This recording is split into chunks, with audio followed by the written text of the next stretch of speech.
찬송가 68장을 함께 찬송하시면서 월요일 아침 새벽 기도회 시작합니다. 찬송가 68장을 함께 찬송하겠습니다. 오 하나님 우리의 창조주시니 내 주님께 귀한 것 드립니다. 내 주께만 엎드려 경배드리며 내 주의 이름 높이 찬양하네. 오 하나님 우리의 대주제시여 큰 풍랑이 일 때도 도우셨네. 죽음에서 우리를 구하셨으니 내 주의 이름 높이 찬양하네. 주 하나님 이름을 함께 높이며 내 주제께 영광을 돌리오리. 그 능력이 우리를 지켜주시니 주 하나님을 높이 찬양하네.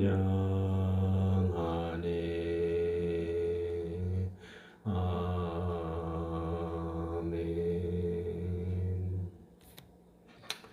한 주일을 시작하는 월요일 아침 첫 시간입니다. 주님 앞에 이번 한 주간도 하나님의 은혜와 은총과 보호 아래 살아가는 우리가 되기를 소원하면서 한 주간도 주님이 도와주시기를 의지하는 의탁의 기도를 함께 통성으로 하겠습니다. 같이 통성으로 기도하겠습니다. 하나님 아버지, 은혜와 사랑을 감사합니다. 하나님 아버지, 지나간 밤에도 우리를 잘 지켜 보호하여 주셨다가 주님의 은혜 아래서 함께 찬송하고 기도하며 주님께 나아올 수 있도록 인도하여 주시는 은혜 감사합니다. 하나님 아버지, 이 아침에도 하나님께 나와 기도하고 찬송하며 하루를 시작합니다. 아버지 하나님 붙들어 주셔서 오직 주의 은혜를 붙잡고 주님만을 의지하며 나아가는 우리가 될 수 있도록 인도하여 주시고, 하나님 이번 토요일 하나님께서 붙드시는 그 은혜를 힘입는 우리 되도록 인도하여 주옵소서. 하나님 세워주시기를 간절히 바라고 소원하며 예수님의 이름으로 기도합니다. 은혜와 사랑이 풍족하신 주님, 지난 밤에도 우리가 각자 우리의 처소에서 주님의 은혜와 은총 아래 잘 자고 깨어 일어나 하나님 한 주일을 여는 첫 시간을 주님 앞에 올려드리며 기도하고 찬송하게 인도하시니 감사합니다. 하나님, 이것이 나의 공로와 의지가 아니라 주님이 나를 붙들고 계신 증거인 줄을 믿습니다. 이번 한 주간도 오직 주님께 나아가 기도하며 내 힘으로 되지 않으나 오직 주님이 주시는 은혜로 되어지는 한 주가 될 수 있도록 하나님 인도하여 주시옵소서. 이번 한 주간에도 주님의 신실하신 은혜가 우리와 동행하여 주실 줄 믿사옵고 감사하며 예수님의 이름으로 기도합니다. 아멘. 함께 나누실 하나님의 말씀은 열왕기상 7장 27절로 39절까지의 말씀을 나누겠습니다. 열왕기상 7장 27절부터 39절까지의 말씀을 저와 여러분이 한 절씩 나누어 읽도록 하겠습니다. 제가 먼저 27절 말씀을 읽습니다. 또 노초로 받침 수레 열을 만들었으니 받침 수레의 길이가 4규빗이요 너비가 4규빗이요 높이가 3규빗이라. 그 받침 수레의 구조는 이러하니 사면 옆 가장자리 가운데에는 판이 있고 가장자리 가운데 판에는 사자와 소와 그룹들이 있고 또 가장자리 위에는 놓는 자리가 있고 사자와 소 아래에는 화한 모양이 있으며 그 받침 수레에 각각 4 놋바퀴와 노축이 있고 받침 수레 4발 밑에는 어깨 같은 것이 있으며 그 어깨 같은 것은 물두멍 아래쪽에 부어 만들었고 화하는 각각 그 옆에 있으며 그 받침 수레 위로 들이켜 높이가 1규빗 되게 내민 것이 있고 그 면은 직경 1규빗 반 되게 반원형으로 오묵하며 그 나머지 면에는 아로 새긴 것이 있으며 그 내민 판들은 네모지고 둥글지 아니하며 4바퀴는 옆판 밑에 있고 바퀴축은 받침 수레에 연결되었는데 바퀴의 높이는 각각 1규빗 반이며 그 바퀴의 구조는 병거 바퀴의 구조 같은데 그 축과 태와 살과 통이 다 부어 만든 것이며 받침 수레 4 모퉁이에 어깨 같은 것 4이 있는데 그 어깨는 받침 수레와 연결되었고 받침 수레 위에 둥근 테두리가 있는데 높이가 반 규빗이요 또 받침 수레 위에 버팀대와 옆판들이 받침 수레와 연결되었고 버팀대 판과 옆판에는 각각 빈 곳을 따라 그룹들과 사자와 종려나무를 아로 새겼고 또 그 둘레에 화한 모양이 있더라.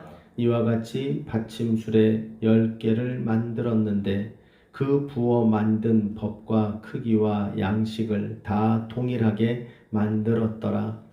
또 물두멍 10개를 놋으로 만들었는데 물두멍마다 각각 40밭을 담게 하였으며 매 물두멍의 직경은 4규빗이라 10 받침 수레 위에 각각 물두멍이 하나씩이더라.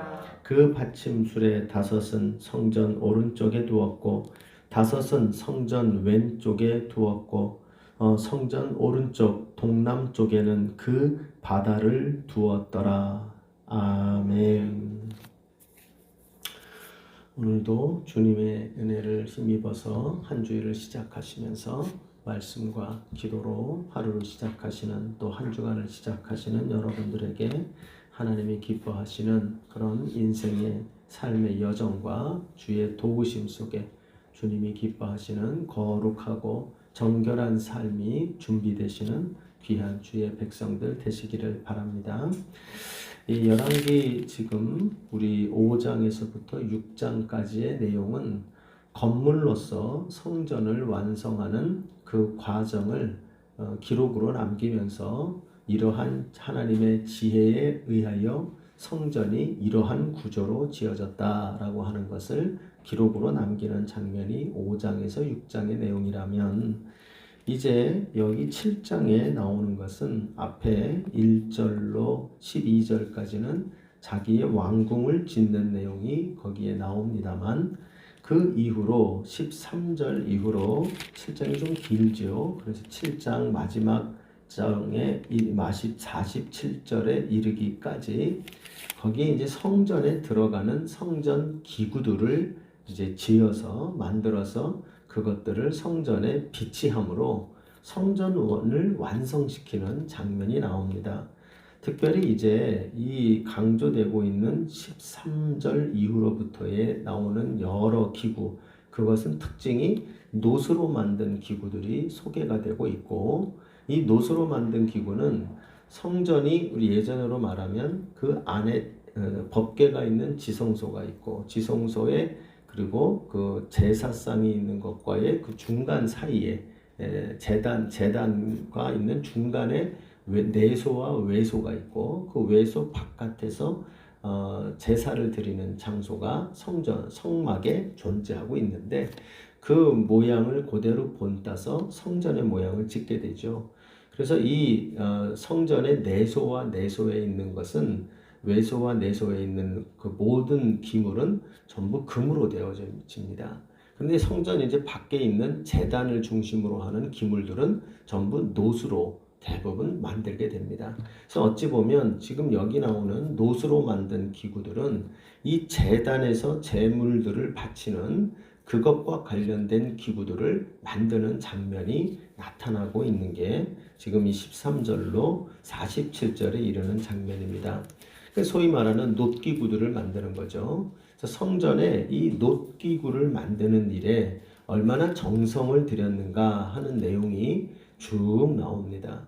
여러분 이제 우리가 이제 성전된 여기서 나오는 이 성전을 솔로몬이 만들 때 비록 내소와 외소 그리고 이 바깥에서 제단에서 이 제물을 잡는 거기에 대한 공간적인 의미의 부여의 차이는 있지만 정성을 다해서 그 성전을 정말 정성을 다하여 그 꾸민 것에 있어서는 그 정성에 있어서는 차이가 없었음을 보여주게 됩니다.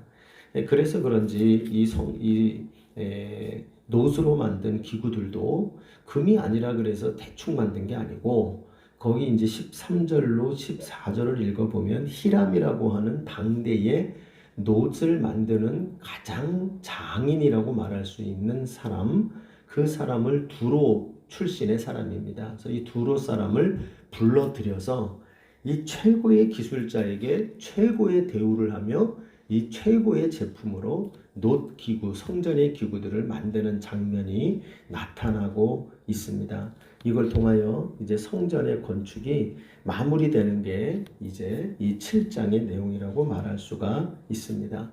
우리가 이제 여기에서 이 내용이 좀 읽어보시면 참 성경에 뭐 하려고 이런 내용이 기록되어 있을까? 참 아깝죠, 그렇죠? 저희도 이 아침에 잠 안 자면서까지 보는 성경 말씀이 뭐 이런 내용이 이 아침에 나와 이렇게 우리가 생각할 수 있을지 몰라요. 그러나 성전을 이렇게 짓는 것을 이렇게 이들이 열심히 기록하는 것은 이 유대인들은 기록하는 민족이거든요. 굉장히 큰 의미를 두고 있는 것입니다. 이 기록은 성전에는 기구 하나 만들 때도 얼마나 귀하고 정성스럽게 만들었는지 모르고 이 성전은 이 건물로서의 구약의 성전은 하나님의 백성의 정체성을 주어지는 것이고 그 성전이 하나님의 임재의 상징이 되고 있기 때문에 이 기록 하나하나가 사실은 그들에게는 굉장히 중요한 자기들의 이름 석자를 기록에 남기는 것 못지않게 중요하게 생각하는 기록들입니다. 더 나아가서 이것이 신약의 성도들에게는 구약의 성전의 내용이 의미적으로는 훨씬 더 중요해지죠. 왜냐하면 신약의 성도에게는 성전이 바로 예수 그리스도를 가르치기 때문에 이 의미는 의미적으로는 건물로서의 성전하고 비교할 수 없을 만큼 이 내용은 중요하죠. 그러나 신약의 성도에게는 더 중요한 것은 이 성전이 예수 그리스도만을 가르치는 것으로 끝나지 않고 신약의 내용이 더 발전되면 성령의 전인 우리 개인과 그리고 우리 성도들이 모이는 그 참된 교회, 성도들의 교제를 가리키는 내용이 바로 성전으로 나타나고 있기 때문에 이 의미는 매우 중요한 것이다. 이렇게 말할 수가 있어요. 그래서 우리가 성전을 구약의 성전에 대한 얘기지만 이 구약의 성전의 얘기를 우리가 바라보면서 단순하게 이렇게 졌구나 이런 구제였구나 라고 끝나서 안 되고 그것의 의미로서의 성전의 그러한 조망을 훨씬 더 깊이 그리고 아주 면밀하게 교훈받아야 하는 것이 성전에 관련된 기록들이다 하는 것을 알게 됩니다. 무슨 얘기냐? 성전에 있는 모든 기록들 어떻게 지어졌는지를 보면서 우리는 예수를 봐야 하고 또 그것을 보면서 바로 내가 어떤 성도가 되어야 하는구나 하는 것을 배우고 익히는 것이 이 성전에 관련된 이 기록들이다 하는 것을 우리가 알아야 할 것입니다. 그래서 비록 이제 오늘 우리가 읽은 본문에는 놋으로 만든 10개의 그 물두멍이 나오고 이 물두멍을 받치고 있는 받침대에 대한 이야기입니다. 오늘 우리가 읽은 내용이 그래요. 되게 재미없는 내용이죠. 그런데 이제 말도 좀 이상하죠. 물두멍이 뭡니까? 그렇죠? 근데 물두멍은 그냥 우리가 쉽게 생각하면 대야라고 생각하시면 돼요. 대야. 그러니까 커다란 대야입니다. 그래서 그 대야가 크기가 어느 정도 되어지느냐? 지금 40밭의 물을 담을 수 있는 대야라 그랬어요. 이 밭이라고 하는 게 얼마나 어떠한 부피를 말하는지에 대해서는 학자들마다 좀 견해가 많이 차이가 납니다.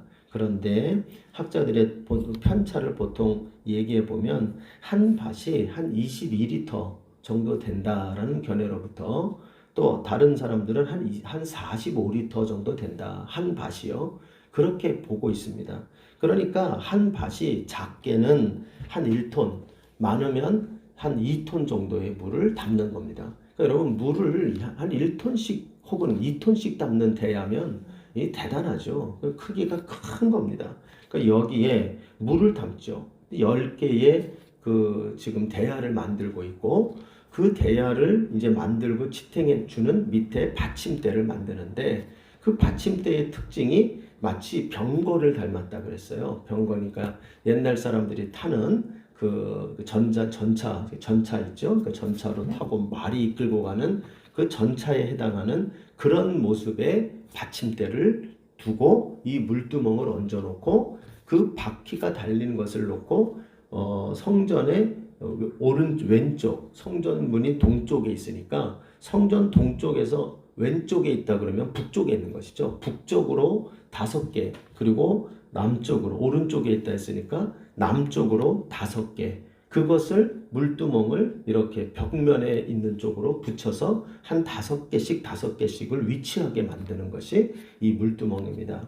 사실은 어제의 본문이지만 어제의 본문에는 뭐가 있냐면 바다를 만들었다 이래요. 놋바다를 만들었다. 이게 놋바다가 뭡니까? 놋바다는 쉽게 말하면 욕조예요. 욕조.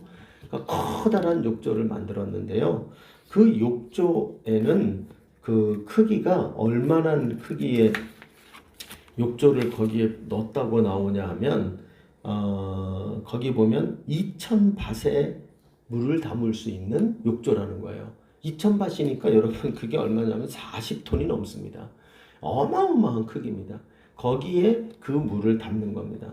여러분 한번 생각을 해보세요. 이러한 물을 담는 목적이 뭘까요? 이런 것을 왜 만들었을까요? 제단 옆에 그러한 물두멍과 이 놋바다를 만들어 놨다는 얘기는 이 제사를 드릴 때에 그 제사에 대한 뒤처리가 이 정결하게 하는 물로 씻어내는 일이 굉장히 중요했고 또 거기에서 어마어마한 양의 제사가 드려졌다라고 하는 것을 우리는 미루어 짐작하게 됩니다. 그러니까 여러분 아마 거기에 물만 채우는 것만 해도 어마어마한 인력에 어마어마한 사람들의 물을 나르는 수고가 거기에 있었을 거라는 것을 우리는 예측하게 되어집니다. 아무튼 성전에 만드는 이 물두멍 이것이 우리는 어떤 것이라고 봐야 되냐면 정결에 필요했던 도구였다. 한마디로 정결 도구였다라고 생각하시면 좋을 것 같아요. 즉 제사를 드릴 때 2가지가 문제겠죠. 하나는 제사를 드릴 때 그 제물들이 흘리는 피죠. 그 피를 뒤처리하고 그것이 어렵죠. 또 하나는 재를 처리하는 거예요. 거기에 불살라 드리는 제사가 많으니까 그 재를 처리하고 피를 처리하는 과정에 이 정결함의 것이 많이 필요해서 이 정결한 물이 필요하기 때문에 이 정결 도구가 여기에 필요했다 하는 것을 알게 되어집니다. 우리는 이제 이 내용을 통해서 우리가 한 가지 이렇게 명심해야 될 게 있죠. 성전되어 살아간다. 성전된 주의 공동체를 이룬다라고 하는 것, 거기에 굉장히 중요한 주제 중에 하나가 정결이라는 것을 잊지 말아야 돼요. 우리는 예수를 믿고 하나님의 은혜로 하나님과 만나고 죄의 용서함을 받는 장소가 성전이기도 하지만, 또한 그곳에서 우리가 중요하게 생각해야 될 성전의 또 하나의 본질 중에 하나가 정결이죠. 주님 앞에서 정결함을 받죠. 그의 은혜로 정결함을 힘입고 이 땅을 살아가면서 그 은혜로 말미암아 아무렇게나 사는 게 아니라 정결함으로 우리 자신들이 무장하여 살아가는 것, 이것이 또한 중요한 성전된 민족, 성전을 함께하게 모시고 있는 그 나라의 특징이 되어야 하고, 또 신약에 있는 우리들에게는 예수 믿고 사는 사람들, 또 예수님과 함께 그분을 닮아 성전된 삶을 사는 우리들에게도 이 정결의 주제는 굉장히 중요하고, 이 물두멍을 만들고 거기에 물을 채우며 정결하게 하는 일에 수많은 수고를 했던 것처럼, 역시 우리들의 삶에도 성전된 삶이라고 하는 것에는 이 정결함의 수고가 반드시 뒤따라야 한다 하는 사실을 우리는 알게 되어지는 것입니다. 오늘의 이 본문에 나오는 이 정결함을 위한 10개의 이 대야를 만들어 비치하는 이 내용을 우리가 묵상하면서 몇 가지로 우리는 성전의 이 기구들이 상징해 주는 그 정결함과 관련된 교훈을 몇 가지로 정리해 볼 수가 있겠습니다. 첫째는 정결의 원리가 이 정결의 도구인 10개의 대야에 나타납니다. 그 중에 하나가 이렇게 그 중에 모습에 좀 강조되고 있는 것은 이 정결함을 위한 대야를 만들고 그 밑에 받치고 있는 그 받침대에 대한 설명이 사실 굉장히 자세하게 나와요. 이 만드는 과정을 읽어보면 이 물두멍, 소위 말하는 대야가 더 중요해 보이잖아요, 우리 생각에는. 근데 이 대야를 받치고 있는 이 받침대에 대한 설명이 훨씬 많은 양의 자세한 설명을 하고 있는 것을 보게 됩니다. 이거는 이제 그 의미를 이 받침대가 잘 설명해주고 있기 때문에 그러한 것으로 보이겠죠. 그래서 이 받침대에 보면 크게 이 두 가지가 특징이 나타나요. 하나는 바로 이 문양이 나타납니다. 29절을 보면 그 받침대 옆에 문양이 가장자리 가운데 판에는 사자와 소와 그룹들이 있고, 그 가장자리 위에 놓는 자리가 있고, 사자와 소 아래는 화한 모양이 있다, 이렇게 나와요. 그리고 또 한 36절에 한 번 더 그 문양에 대한 설명을 합니다. 버팀대 판과 옆판에는 각각 빈 곳을 따라 그룹들과 사자와 종려나무를 아로 새겼고, 그 둘레에 화한 모양이 있다, 이렇게 나옵니다. 요 내용이 비슷하죠. 이 문양이 되게 비슷한데 딱 하나, 이제 소가 하나 있는 부분이 있고, 그 소가 종려나무로 바뀌어진 곳이 있어요. 여러분, 소나 종려나무는 두 가지 다 동일한 의미를 좀 갖죠.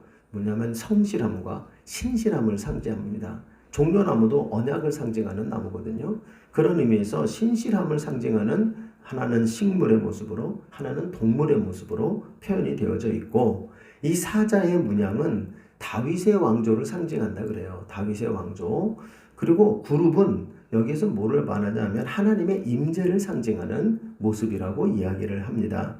그리고 그 밑에 있는 화한, 여러 가지 꽃들의 모습은 그 영광스러운 아름다움을 표현하는 것이다 라고 말합니다. 그러니까 여러분, 여기에 이제 요 문양이 새겨져 있는 것이 무엇을 말하냐면 메시지를 이야기하죠. 이 정결함이 어떠한 원리로 이루어지는가를 보여줍니다. 첫째는 바로 이 다윗의 이 하나님 앞에 나아가는 이 다윗 왕조, 하나님의 약속이 되어지고 다윗 왕조로 표현되는 하나님의 백성들과 그 백성들이 가지고 보여주는 신실함이에요. 그리고 거기에 무엇이 맞닥뜨려지고 있냐면 하나님의 임재가 맞닥뜨려지고 있어요. 그러니까 이것이 정결의 원리죠. 우리의 신실함만 가지고는 정결해질 수 없어요. 우리의 신실함만 가지고 정결해지는 것은 다른 종교들의 모습이고, 그것은 위선을 결국 낳게 되고 우리에게 있어서 자기 의를 쌓게 돼요. 정결함은 그 원리가 아니에요. 우리의 신실함으로 정결해지는 것이 아니라 그 이전에 혹은 그 후에 하나님의 임재가 있어야 돼요. 하나님의 임재라는 것은 은혜죠. 은혜. 하나님의 은혜 받은 자들과 또 하나님이 주시는 은혜와 사람들이 그 하나님의 은혜에 반응하는 신실함, 이 두 가지가 맞닥뜨려질 때 아름답게 꽃피는 정결함이 나타나게 된다라는 것을 보여주고 있어요. 그래서 여러분, 사실 그러한 정결함은 정말 아름다운 것이죠. 하나님의 은혜에 감사하고 그 은혜에 대한 감사 때문에 내가 보다 거룩하고 성결한 자로 하나님 앞에 신실하게 서고, 여러분, 이 모습이 얼마나 아름다운지 몰라요. 그래서 거기에 화환의 모습으로 나타나고 있는 것입니다. 여러분, 저는 이러한 정결함의 아름다움이 저와 여러분과 우리 공동체에서 하나님 앞과 세상 앞에 드러나는 이러한 아름다운 정결함의 아름다움을 가지고 있는 우리들의 모습이 되어지기를 진심으로 소원합니다. 그리고 우리 공동체가 그랬으면 좋겠습니다.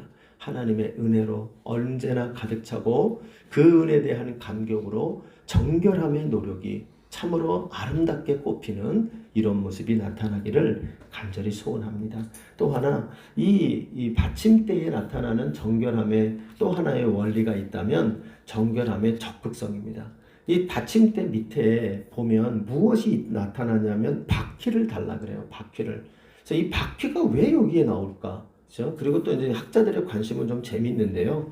이게 실제 바퀴가 돌아가는 바퀴였을까? 아니면 장식용, 돌아가지 않는 장식용 바퀴였을까?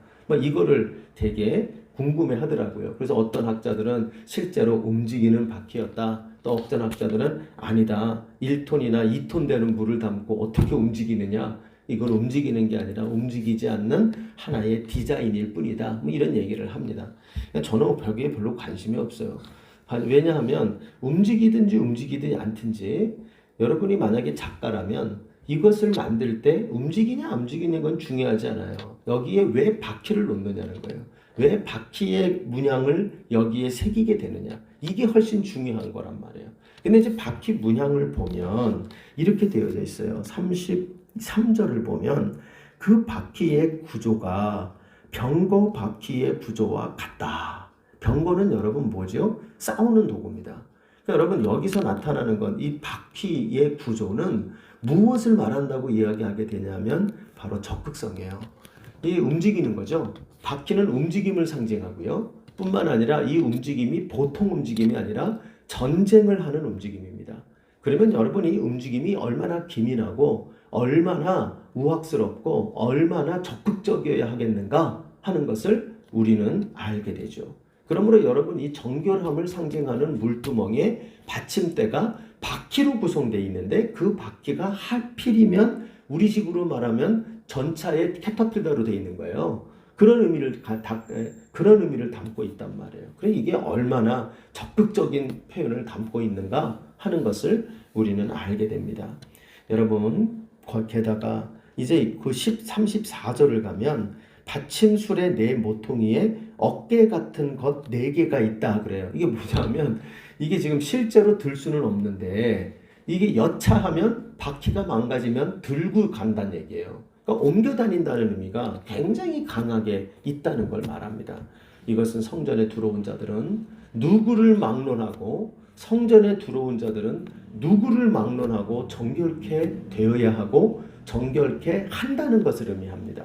그렇기 때문에 여러분, 우리 이것을 통하여 정결함을 위하여 이 성전이 보여주는 건, 이 성전은 정결치 못한 자들은 들어오지 못하고 이 성전에 들어온 자들은 모두가 정결해야 한다 하는 그 적극성을 보여주고 표현하는 내용이라고 말할 수가 있어요. 여러분, 이것은 우리 주님이 성전된 주의 백성들, 그리고 성전으로 주님의 성령의 전으로 살아가는 주의 백성들이 얼마나 이 거룩함의 문제, 정결함의 문제에 대하여 적극적이어야 하는가 하는 것을 우리에게 보여주고 있는 겁니다. 하나님은요, 자기 백성들의 정결함을 위하여 일하시고 싸우시는 하나님입니다. 그렇기 때문에 그것을 아는 백성들도 정결함을 위하여 일하고 싸우는 적극성을 가진 자들이 되어야 한다는 것을 보여주고 있는 겁니다. 여러분, 우리 이번 한 주간 살면서도 언제나 잊지 맙시다. 나는 성령의 전으로 예수 그리스도의 은혜로 성전되어 이 땅 가운데 성전다운 성전으로 살아가는 자가 되어야 한다. 그 중에 하나는 바로 정결함을 위한 적극성으로 살아가는 우리가 되어야 하겠다. 하나님은 오늘도 그 성전된 세상 가운데서 성전으로서 싸우시는, 정결함을 위하여 싸우시는 하나님이다.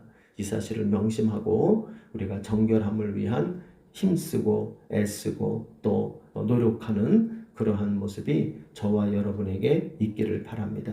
또 하나 마지막으로 정결함에 대하여 가르쳐주는 교훈은 바로 정결함은 피 흘림의 속죄로만 가능하다 하는 것을 상징해줘요. 무슨 얘기냐면 지금 이 물을 담는 양을 말씀드렸잖아요. 그렇죠? 이 물을 담는 양이 이렇게 위에 한 2톤짜리 담는 물이 위에 북쪽에 5개, 남쪽에 5개, 그리고는 아까 얘기했죠. 이 높바다가 있었다고. 이 욕조. 거기에 약 40톤, 45톤 되는 물을 담아서 정결케 하는 물을 담아놨단 말이에요. 여러분 여기 생각을 해보세요. 왜 이렇게 많은 물이 필요했을까요? 거기에 답은 그렇게 많은 제물들이 드려지기 때문이에요. 정결함을 위해서. 그렇죠? 그러니까 정결함을 위하여 이렇게 많은 물이 필요하다는 건 물의 양의 필요는 바로 피의 양의 필요함에 그 제물의 양에 비례하게 되어 있죠. 그렇기 때문에 정결함을 위하여 얼마나 많은 희생, 상상할 수 없는 어마어마한 양의 속죄 제물과 어마어마한 양의 그 제물들의 피가 흘려져서 그 백성을 정결케 한다 하는 것을 상징해줘요. 그럼 여러분 여기에서 우리는 예수 그리스도의 피의 가치를 보게 되죠. 세상의 그 무엇과도 바꿀 수 없는 고귀하신 그분의 피가 왜 흘려졌어야 하는가? 그분의 피가 흘려져서 무엇을 한 것인가? 그것은 바로 도저히 우리의 능력과 우리의 힘으로는 정결할 수 없는 우리들을 주님께서 정결하게 하기 위하여 그 어마어마한 양의 속죄의 제물의 피를 필요로 했던 것처럼, 그러나 그걸로도 감당을 못했겠죠. 그런 것처럼 바로 예수 십자가에서 흘리신 그분의 보혈이 나와 같이 이렇게 어마어마한 양의 제물로도 해결할 수 없는 속죄함을 이루신 완벽하고도 온전한 제물이 되셨다. 오직 예수로만이 우리가 정결케 된다 하는 것을 다시 한번 교훈하는 내용입니다. 여러분 이 사실을 우리 자신의 가슴에 깊이 새기십시다. 오늘도 그 예수 십자가에 우리를 정결케 하시는 그 피가 속죄제물로 하나님 앞에 드려지고 그 은혜로 말미암아 성전되어 살고 있는 것이 우리라는 사실을 절대적으로 명심하고 이 노조로 만든 이 대야들을 10개를 성전에 비치하는 이 내용을 통하여 우리가 얼마나 이 성전된 삶에서 정결함이 중요한가 하는 것을 다시 한번 깨닫고 아까 말씀드렸던 것처럼 이 정결함을 위한 분투함으로 살아가는 우리들이 되기를 바랍니다. 그런 은혜로 한 주간 살아감으로 주님의 성전으로 인정받고 주님이 기뻐하는 그러한 주의 백성과 공동체를 이루어가시는 귀한 주님의 백성들로 이 한 주간 승리하며 살아가기를 주님의 이름으로 권면드립니다. 주님 가르치신 기도로 마무리하십시다. 하늘에 계신 우리 아버지여, 이름이 거룩히 여김을 받으시오며 나라에 임하옵시며 뜻이 하늘에서 이룬 것 같이 땅에서도 이루어지이다. 오늘날 우리에게 일용할 양식을 주옵시고 우리가 우리에게 죄 지은 자를 사하여 준 것 같이 우리의 죄를 사하여 주옵시고 우리를 시험에 들게 하지 마옵시며 다만 악에서 구하시옵소서. 대개 나라와 권세와 영광이 아버지께 영원히 있사옵나이다. 아멘. 오늘 주신 말씀을 생각하면서 우리가 성전된 삶에는 정결함의 분투가 반드시 있어야 하고 우리를 정결케 하는 것은 예수 그리스도의 오직 은혜뿐이고 그 은혜에 부응하는 우리의 신실함이 그 아름다운 정결함을 맺게 된다. 이걸 기억하며 우리 같이 주님 앞에 이러한 나의 삶이 되고 한 주간의 나의 신앙이 되도록 주님 앞에 도와달라고 기도하시는 이 아침 되기를 바랍니다. 아울러 또 우리의 기도가 필요한 우리의 지체들을 위해서 기도합시다. 육신적으로 우리의 회복이 필요한 우리 김영훈 장로님, 또 이강택 권사님, 또 우리 김정기 집사님, 우리 박철 집사님, 또 우리 현우, 또 오경희 권사님, 이렇게 연로하신 분들, 또 회복이 필요하신 분들을 위해서 우리가 간절히 기도하기를 바랍니다. 아울러서 우리 또 수험생으로 또 열심히 자기 진로들을 개척해 나가는 우리 젊은이들을 위해서 기도하고, 이 현우를 위해서 간절히 기도하시고요. 또 우리 김현진, 김은진 젊은이들을 위해서도 기도해 주시기를 바랍니다. 아울러 또 교회에 여러 가지 현안이 기도할 내용들이 있죠. 우리 같이 기도해 주시면서 교회에 참 주님께서 선하신 인도하심이 있을 수 있도록 온 교우들이 마음이 하나가 되어서 조금이라도 우리 교우들이 흔들리지 아니하도록 위해서 같이 기도해 주시기를 바랍니다. 이런 기도 외에 개인적으로 기도하시다가 자유롭게 집으로 돌아가시겠습니다. 함께 기도합시다. 하나님 아버지,